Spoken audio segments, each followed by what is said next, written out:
Welcome to another Bixpy installation. Today we're going to motorize a Hobie Lynx kayak using our K1 motor, the Hobie Lynx Gudgeon bracket, our Versa rudder with pull steering. The K1 motor is the perfect companion for the Hobie Lynx.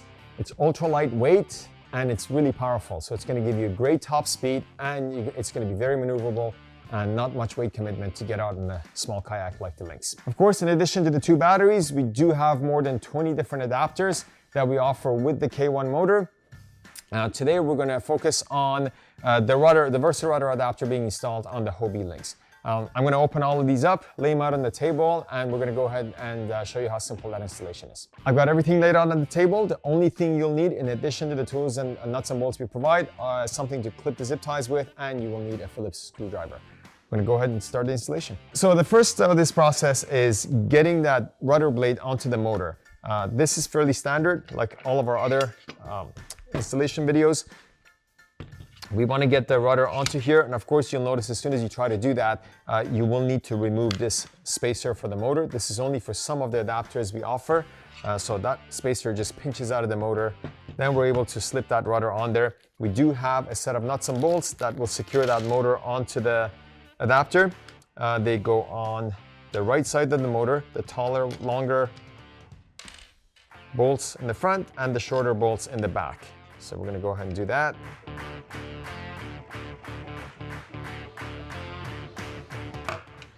All right guys, so we have our motor installed to our rudder blade.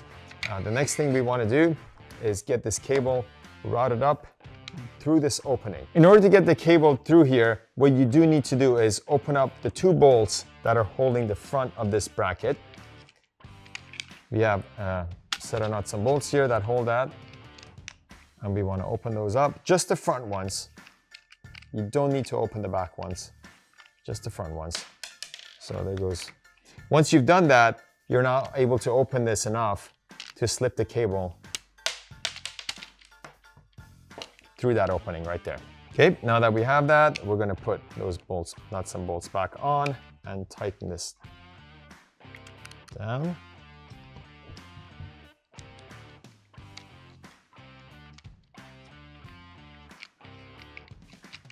So there's one.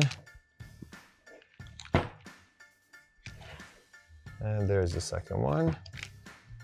So essentially what we've done is we're running the cable through the opening and through the front of the blade so that the cable has a nice place to rest when you pull your rudder up into the kayak. So we have that in there. There it is. And I'm going to use some of the zip ties that are provided to just tie the cable down onto that rudder blade. So there's one. There's a second one.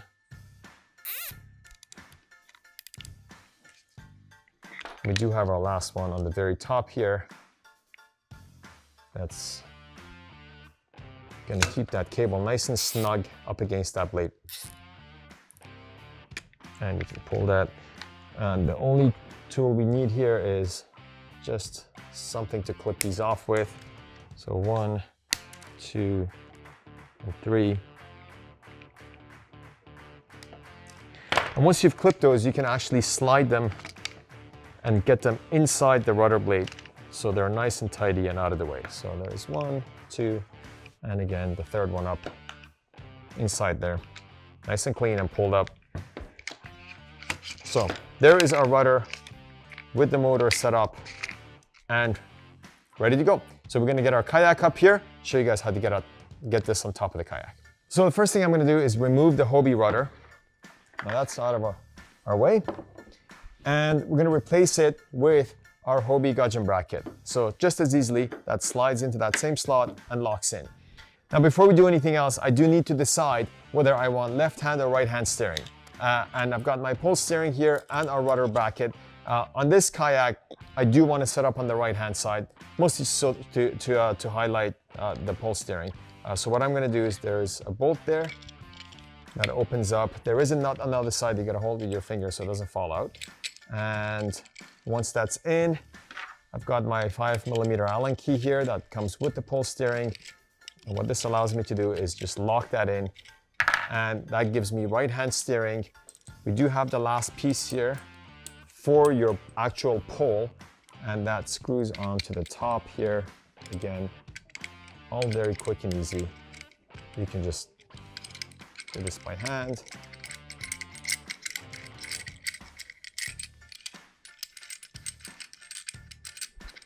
There is a nut that you're going to want to get on there as well, so this thing doesn't start opening up on its own.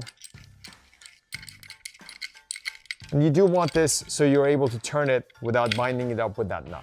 So once that's all set up, we are ready to place our rudder bracket into our gudgeon. Oh, there is a 10 mil plastic washer there. You want to make sure you don't drop.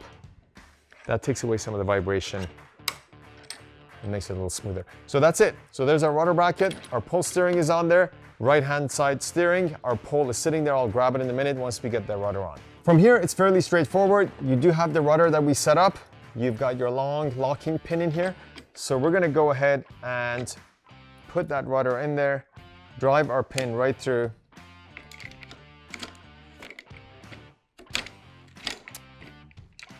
That's it, guys. It's that simple. I've got 2 more items left here. We do have our pull cord that we're gonna attach to this carabiner on top. That will allow us to pull that rudder up and out of the way when we don't need it deployed. And we do have a clamp cleat that we pre-installed on this kayak, but you can install this, it's sort of optional. If you do need a way to hold this line down, you can install this clamp cleat. If you have other ways to tie this down to your kayak, to your seat, to whatever it is, then you don't necessarily need the clamp cleat. So a couple of last touches here. We do have our pole that we're gonna attach to our pole adapter. So that gives us nice, full, pretty much 180-degree turns just with the twist of your wrist there. Do have our PP378 in this particular case. We're gonna go ahead and plug that in as well. Our kill switches here. And we're just gonna run that motor at speed 1 just to make sure everything is up and running. And we're set. Just before we get on the water, I'm gonna highlight some of the features of this adapter and how we can set it up with different batteries and different configurations. All right, so first we have our motor on our Versa rudder. Our Versa rudder is basically a universal rudder with a 10mm pin that'll fit any kayak that has a 10mm pin rudder adapter. In this case, the Lynx does not. So what we've got is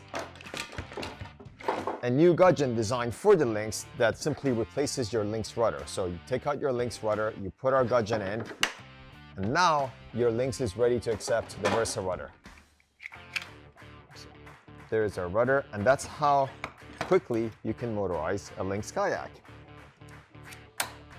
All right, from there, I'm gonna highlight some of the features of this rudder. This is quite a unique rudder because this is probably the first rudder made to accept a motor. So the most important feature of it for doing reverse is that it won't kick up. But there is a locking mechanism that'll allow the motor to kick up if it hits something. So got a bit of space there. It's also the same mechanism that'll allow you to pull the motor up and out of the water for stowage when you're getting out of the water. You have 2 steering options with this rudder. You can have the V-arm steering that'll allow you to run your lines from a foot steering or hand steering to the rudder and get full steering. The other option that is not available on any other rudder we know of is that pole steering option. So instead of running lines and tubes and so on, if you've got a kayak like the Lynx where you can't do any of that, you have this pole steering option you can put on the right or the left of the rudder and be able to get a 180-degree turn just with the twist of your wrist. So that's a really cool feature. And you can have either and or both options on the same rudder. From the rudder, we go into our batteries. We have both of our batteries laid out here so you guys can see. That's our smaller PP378 battery. More recreational use, you get about 1 hour and 15 minutes on the water at full speed. You get about 10 hours or so at tolling speeds. You get 12 speeds forward, 3 speeds in reverse. The battery floats, really lightweight, just over 7 pounds. For most people, it'll suffice. Then we have our bigger battery, the 768. This is the newer version, it's a few inches shorter and lighter. This battery will last about 2.5 hours at full speed, up to about 24 hours of trolling speed. You have an extra turbo speed on this battery, so you have 13 speeds forward, 3 speeds in reverse. Both batteries now feature a warp speed feature, or warp speed function, if you will. So 2 clicks of the forward remote, and you're getting to full speed on the motor. That's about it. That's all the features. There's more information and separate installations of all of these linked below. If you have any questions, hit us up, email, social media, whatever else, and see you guys on the water.